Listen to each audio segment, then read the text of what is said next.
अस्सलामुअलैकुम। Maths official के साथ मोहम्मद अज़हर सिद्दीक हाजिर खिदमत है। कहाँ कातिल बदलते हैं, फ़क्त चेहरे बदलते हैं, अजीब अपना सफ़र है, फासले भी साथ चलते हैं। बहुत कम ज़र्फ़ था जो महफ़िलों को कर गया वीरां, ना पूछो हाल यारां को जब साए ढलते हैं। वो जिसकी रोशनी कच्चे घरों तक भी पहुँचती है, ना वो सूरज निकलता है, ना अपने दिन बदलते हैं। मेरा चैनल आप सब्सक्राइब कर रहे हैं, बहुत शुक्रिया। मैं जो कहना चाहता हूँ ये आप सुनना चाहते हैं। मैं पहले भी कह चुका हूँ, not interested in any monetisation, लेकिन आपकी आवाज़ और सही और हक और सच की आवाज़ पहुँचनी चाहिए। साथ बेल आइकॉन क्लिक कर देंगे तो नोटिफिकेशन फ़ौरन पहुँच जाएगा। मैं आज जो बात करना चाहता हूँ वो बुनियादी तौर पर मैं आपके सामने आज कंटेम्प्ट ऑफ कोर्ट एक्ट 2003 के हवाले से बात करूँगा। कल मैंने वीलॉग में कंटेम्प्ट ऑफ कोर्ट जो प्रोसीडिंग आर्टिकल 204 की बात की थी, उसमें कानून का जिक्र था। वो कानून है क्या? दूसरा मैंने आज बात करनी है prevention of electronic crime act 2006 की। इन दोनों कानून का आगा इफ्तिखारुद्दीन मिर्ज़ा के तौहीन अदालत के केस से बराह रास्त ताल्लुक़ है। आज मुझे भी पता था कि आगा इफ्तिखारुद्दीन मिर्ज़ा ने सेहत जुर्म से इनकार करेंगे और आज उन्होंने इनकार किया। यू टर्न ले ले आप कह सकते हैं। माफ़ीनामा लिख के दिया था, माफ़ीनामा कबूल नहीं हुआ और उन्होंने कहा मैं अपना केस में दिफा करूँगा। आज अदालत में बयान है। आइंदा समात पर अदालत ने इस्तगासा से जो अटॉर्नी जनरल ऑफिस कर रहा है, गवाहान और शाहिद तलब कर लिए। उन्होंने दरख्वास्त रोकने की समात दी थी कि उनका ट्रायल कोर्ट में भी केस चल रहा है तो उसका फ़ैसला आ जाए। और ये मैं पहले भी कह चुका था कि उस केस का इस केस से कोई ताल्लुक़ नहीं है। तौहीन अदालत अपनी जगह है और जब आप साइबर क्राइम करते हैं या आप कोई जुर्म ऐसा करते हैं तो उसकी सज़ा अलहदा होगी। यानी एक तो आपने एक्ट कर दिया साइबर के कॉन्टेक्स्ट में, उसमें जो कंटेंट है कंटेंट पे अलहदा जो मुतल्लिका कानूनी लगेंगे उसका इतलाक़ होगा। जस्टिस जाजुल हसन ने आज कोर्ट में कहा, उन्हें वाज़े तौर पर, कि यहाँ सुप्रीम कोर्ट में सिर्फ तौहीन अदालत का साइबर टायरन से कोई या साइबर क्राइम से कोई ताल्लुक़ नहीं है। माफ़ी नामे के बावजूद सेहत जुर्म से इनकारी है तो आपकी मर्ज़ी। अब वकील जो आगा इफ्तिखारुद्दीन मिर्ज़ा के, तो उन्होंने कहा एक ही वीडियो की बुनियाद पर दोनों मुकदमात बने। एक वीडियो में 4 कवानीन पामाल किए। फिर मैं बात कह रहा हूँ तो हर इदारा हरकत में आएगा। हर इदारा जब मुरव्वजा तरीके से अपने कानून का इतलाक़ करेगा, ये चीज़ उस सब कह रहे हैं। साइबर क्राइम और दहशतगर्दी के कवानीन का तौहीन अदालत से ताल्लुक़ नहीं। जस्टिस जाजुल हसन ने बिल्कुल सही कहा। वीडियो में जस्टिस काजी फायज़ ईसा को धमकी दी गई जो फौजदारी जुर्म है। जस्टिस जाजुल हसन, हर जुर्म के ट्रायल का तरीका, शवाहिद और सज़ा अलग है। ट्रायल अपने शवाहिद पर फैसला करेगी। रिकॉर्ड के मुताबिक आगा इफ्तिखार के अकाउंट में करोड़ों रुपए की ट्रांजैक्शन हैं। चीफ जस्टिस साहब ने कहा को फंडिंग के ज़रिए भी तहकीकात जारी हैं, क्यों कौन कर रहा है। FIA पेशरफ रिपोर्ट तलब कर ली और आइंदा समात 3 हफ्ते के लिए मुलतवी कर दी। मुर्तकब तौहीन अदालत अपने वकील के साथ अदालत में पेश हुआ। उनको तौहीन अदालत का चार्ज पढ़कर सुनाया गया। अटॉर्नी जनरल ने यकीन दिलाया इस सिलसिले में तमाम सबूत और गवाह पेश करेंगे। FIA की पेश करदा रिपोर्ट नामुकम्मल है, यह अदालत ने कहा। मुलज़म के वकील को चार्ज और उसके तमाम सबूत की कापियाँ फराहम की जाएँ, ये अदालत उज़्मा ने कहा। आइंदा समात 3 हफ्ते के लिए मुलतवी होगी। कल मैंने जिक्र करते हुए किस मीडिया चैनल्स पर भी बात की है जस्टिस काजी फायज़ ईसा के हवाले से कि वो असद अली तूर अपने ट्विटर अकाउंट पे ये कहा कि जस्टिस काजी फायज़ ईसा और उनकी बेगम साहिबा मतीउल्लाह जान के घर गई थी। उस कॉन्टेक्स्ट में मतीउल्लाह जान के ख़िलाफ़ तौहीन अदालत का नोटिस बाकायदा जारी हो चुका है और उस केस के हवाले से जारी हो सका। मेरा मादी नज़र में ये कहना था कि उनके ख़िलाफ़ ये उनका घर में जाना अपना हलफ तोड़ना है, ऐसा नहीं करना चाहिए था। वो एक अलग बात है कि इसके ऊपर नया रेफरेंस आ सकता है या नहीं आ सकता, लेकिन ये सोचना पड़ेगा। ऐसा मौका नहीं देना चाहिए और ऐसी बातें नहीं करनी चाहिए थी। आपके सामने सबसे पहला कानून कंटेम्प्ट ऑफ कोर्ट ऑर्डिनेंस 2003 रख रहा हूँ।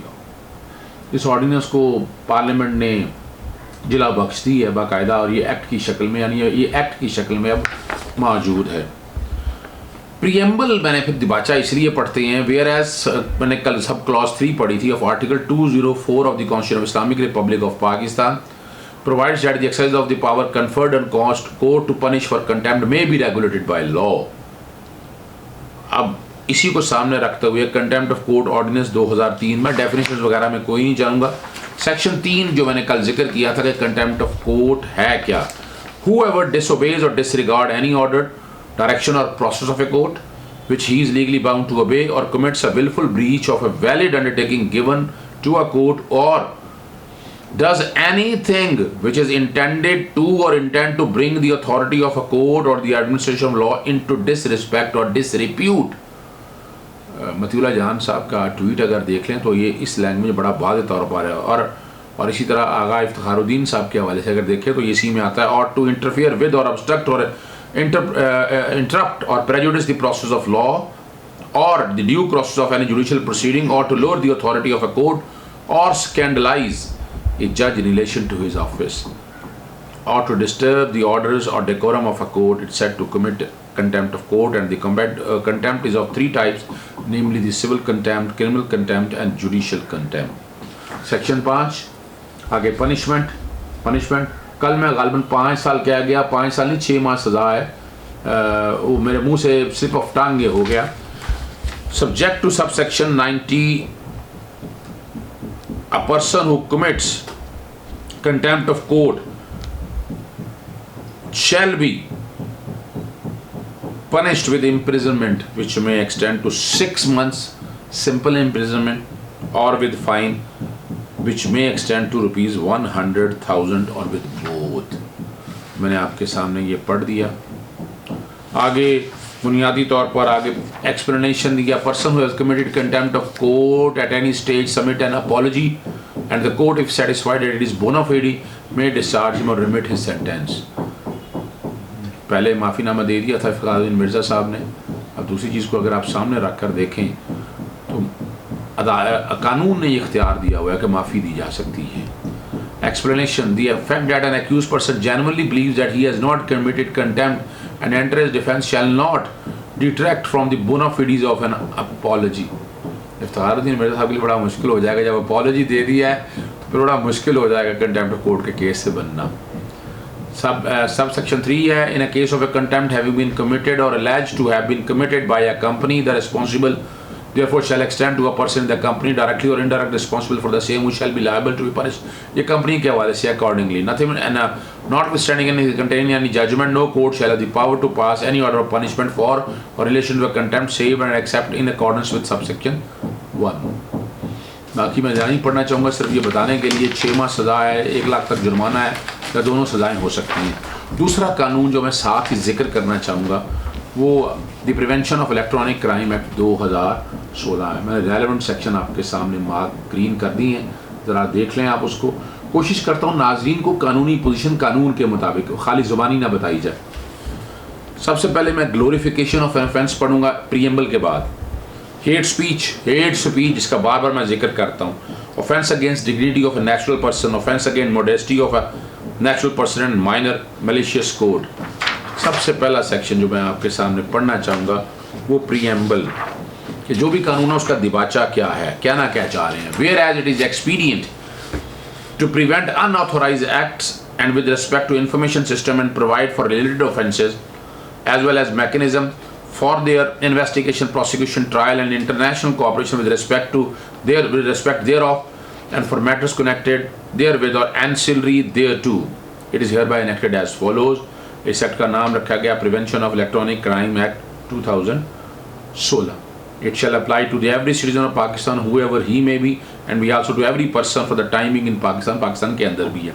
It shall also apply to any act committed outside Pakistan, Pakistan से बाहर भी, by any person if the act constitute an offence under this act and affects a person, property, information system or data located in Pakistan। कई हमारे यहाँ से so called bloggers और कई ऐसे लोग हैं जो बाहर बैठ कर इदारों की तज़यीक़ और तज़लील करते हैं। गुल बुखारी साहब ने मेरे बारे में कुछ ट्वीट किए थे, मैंने बाकायदा इस कानून के हवाले से उन्हें लीगल नोटिस दिया और वो बातें सारी उन्होंने गलत की थी, हेयर से पे कही थी, इसलिए बड़ा ध्यान करना पड़ता है और ये सारी इन्फॉर्मेशन उन तक भिजवा दी है। नोटिस उनके घर पे यहाँ भी भिजवा दिया, ईमेल भी भिजवा दिया, कोई जवाब उनकी तरफ से नहीं आया। बहरहाल मैं सेक्शन 9 पढ़ूंगा, ग्लोरिफिकेशन ऑफ एन ऑफेंस। ये जुर्म है। Whoever prepares or disseminates information through an information system or device with the intent to glorify an offense, एक जुर्म किया है, आप उसको आगे फैलाते हैं, related to terrorism or any person convicted by for a crime related to terrorism or activities of proscribed organizations or individuals or groups shall be punished with imprisonment for a term which may extend to 7 years or with fine which may extend to 10 million rupees or both। PTM के हवाले से आपने देखा है वो किस तरह हमारे इदारों की तज़लील करते हैं। फ़ौज के बारे में मैंने बात की है, मैंने उसके अलावा अदलिया के बारे में, तो अब यहाँ से समझ सकते हैं ये ग्लोरिफिकेशन ऑफ 7 साल तक की सज़ा है। For the purpose this section glorification includes depiction of any form of praise और celebration in a desirable manner. Cyber terrorism section 10, whoever commits to threats to commit whoever commits or threats to commit any of the offence under section 6, 7, 8 or 9 where the commission of threat is with the intent to coerce, intimidate, create a sense of fear, panic or insecurity in the government or the public or a section of the public or a community or sect, or create a sense of fear or insecurity in society, or advance interfaith, sectarian or ethnic hatred, or advance the objective or organization or individual or groups proscribed under the law shall be punished with either description for a term which may extend to 14 years and with fine which may extend to 50 million rupees or both। आगे जो सबसे अहम section है वो ज़रूर है पढ़ना आप लोगों के लिए, वो है hate speech. Whoever prepares or disseminates information through an information system or device that advances or is likely to advance interfaith, sectarian or racial hatred shall be punished with imprisonment for a term which may extend to 7 years or with fine or with both। 7 साल की सज़ा है। उसके बाद अगला जो मैं आपके सामने रखना चाहता हूँ वो सेक्शन 20 के offences against dignity of a natural person. Whoever intentionally or publicly exhibit or display or transmit any information through an information system which he knows to be false or intimidates or harm the reputation of privacy of a natural person shall be punishment with imprisonment which for a term which may extend to 3 years or with fine which may extend to 1 million rupees or with both, provided that nothing under this subsection will apply to anything aired by a broadcast media or distribution services licensed under the Pakistan Electronic Media Regulatory Ordinance। ये channels पे ऊपर बात हो, any aggrieved person or his guardian where such person is minor may apply to authority for removal, destruction or for blocking access to such information referred to in subsection 1 of the authority or execution of such application shall forthwith pass such orders as deemed reasonable in the circumstances, including an order for removal, destruction, preventing transmission or for blocking access to such information, and authority may also direct any of its licensee to secure such information including traffic data। अभी आपने सुना होगा TikTok के हवाले से जो बातें हम चाह रही हैं, क्या कुछ हो रहा है। बिगो उन्होंने बंद कर दिया है, टिकटॉक को उन्होंने अपना वार्निंग दी है। ये सारा इन चीज़ों को ज़रा समझना। Offences against modesty of a natural person and minor whoever intentionally and publicly exhibit or display or transmit any information अब जी superimposes a photograph of a face of a natural person over any sexually explicit image और video, जो तस्वीरें ख़राब करते हैं सारे लोग हमारे यहाँ ऊपर लगा, इंक्लूड्स अ फोटोग्राफ और video of a natural person in sexually explicit conduct और intimates the natural person with any sexual act or any sexually explicit image or video of a natural person or cultivates entices or induce a person to engage in a sexually ये बातें सिर्फ आपको सिर्फ बतानी है कि क्या होना है। सेक्शन 22 भी ज़रा जाते पढ़ता जाऊँ, चाइल्ड पोर्नोग्राफी के हवाले से आपने नहीं करना, इसमें भी सज़ा 7 साल है। और पढ़ देता हूँ, whoever intentionally produce, offers to make or available, distribute, transmit through information system or procures for himself or any other person or without lawful justification possesses material information system that visually depict a minor engaged in sexually explicit conduct, a person appearing to a minor engaged in sexually explicit conduct or realistic images representing a minor engaged in sexually explicit conduct or discloses the identity of the minor shall be punished with imprisonment for a term which may extend to 7 years और with fine which में extend to 5 million rupees और both. कानून आपके सामने मौजूद है। बताने का मकसद सिर्फ यही है कि हम आर्टिकल 19 में दोबारा पढ़ना चाहूँगा, फिर यार दीजिएगा मुझे आर्टिकल 19 जल्दी से जल्दी, क्योंकि आर्टिकल 19 ही बेस करता है, हर चीज़ों को सामने रखता है, जिसको कहते हैं मादर पितर आज़ादी है। लेकिन आर्टिकल 19 में फिर दोबारा इसलिए पढ़ना चाहूँगा समझने के लिए कि आर्टिकल 19 मादर पितर आज़ादी की बात नहीं करता। Every citizen shall have right to freedom of speech and expression, and there shall be freedom of press subject to any reasonable restriction imposed by law. Reasonable restriction imposed by law. Law मैंने पढ़ दिया, contempt of court भी पढ़ दिया, और साथ साथ मैंने आपको पिका भी पढ़ दिया, prevention of electronic crime act. In the interest of the glory of Islam और इंटेग्रिटी, सिक्योरिटी और डिफेंस ऑफ पाकिस्तान और any part thereof, friendly relation with foreign state, public order, decency और मोरालिटी, और in relation to contempt of a court, commission of और incitement to an offence. ये rider हैं, पाबंदियां हैं, मादर पितर आज़ादी नहीं है माजरत के साथ। ये आर्टिकल 19 दी बेस है, फंडामेंटल राइट है, हमें इसको बड़े ध्यान से लेकर चलना है। खुदारा इदारों की बेतौकीर मत करें, इदारों की इज़्ज़त में हमारी इज़्ज़त है, अदालतों की इज़्ज़त में हमारी इज़्ज़त है। हमें इन तमाम मामलात को बड़ा बैलेंसिंग एक्ट में आपकी इंटेंशन बड़ी क्लियर होनी चाहिए, पर यहाँ इंटेंशन नज़र नहीं आती है, क्लियर है। ज़रा इजाज़त दीजिएगा। अस्सलामु अलैकुम।